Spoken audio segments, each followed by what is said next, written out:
আচ্ছা, আপনাকে ধন্যবাদ। আজকে যে ঘটনাটা ঘটেছে এখানে একটি হত্যাকাণ্ড এবং একটি আত্মহত্যার ঘটনা ঘটেছে। সংবাদ প্রাপ্তির পরে যখন আমরা পুলিশ আসছে এখানে, আমাদের যে তথ্য পেয়েছি সেখানে এক ভদ্রলোক যার নাম রেজাউল করিম, উনি ওমান প্রবাসী ছিলেন।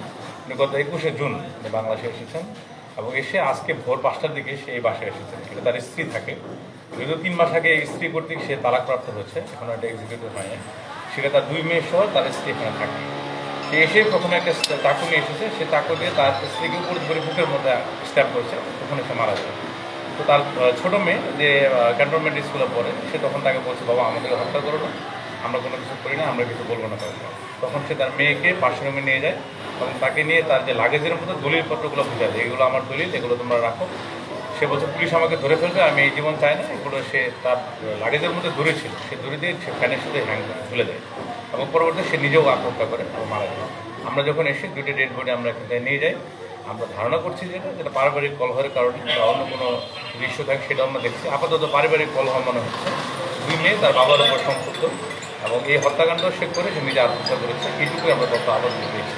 পরবর্তী আমাদের তদন্ত সাপেক্ষে আমরা বাকিটা বলতে পারবো। ধন্যবাদ। ঠিক আছে।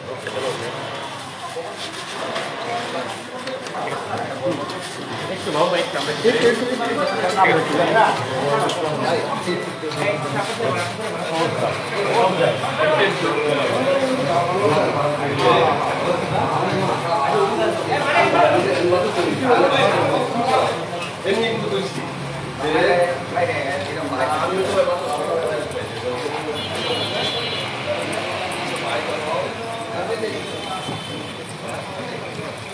अरे भाई यार भाई हाँ हाँ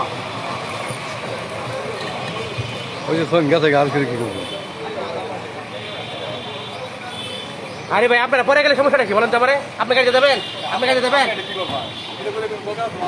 আমি বুঝলাম আপনি বুঝতে পারলেন সামনে যাওয়া যাবে না তো, আমার সামনে যাওয়া যাবে না তো, আমরা তারা পরে যান, 2 মিনিট পরে যান, তাই তো বারবার বলতে হয় অল্প তো না